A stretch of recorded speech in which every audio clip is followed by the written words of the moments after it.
Yeah, that was tough. And I was sitting there with my mom, and the doctor then asked if I would consider donating Ben's organs.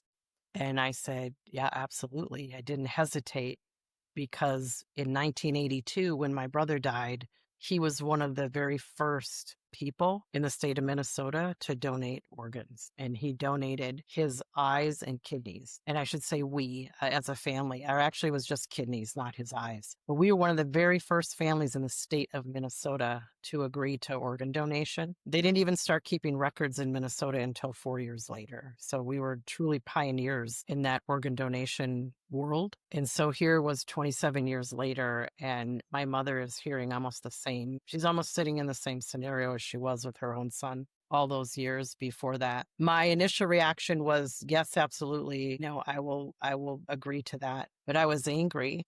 I was angry. I said, how can God do this to two mothers in the same family? How can God do this to two mothers in the same family? And I picked up a box of tissue and threw it across the room. And I laugh because I say, you better watch out. If you get in a fight with me, I'm going to throw Kleenex at you. That's how aggressive my anger is. But that was the only time that I've ever felt anger. That was the only time. It was in that moment because I believe that my brother's death helped prepare me for my son's death.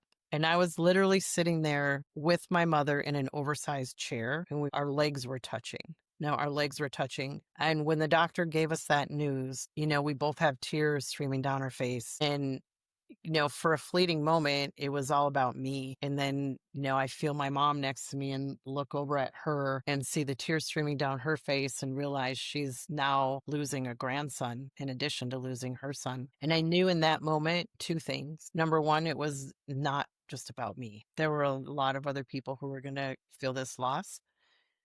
And number two, my mother was the picture of survival sitting right next to me. She had survived 27 years. And here I am at not even day one, but minute one. So that was a blessing.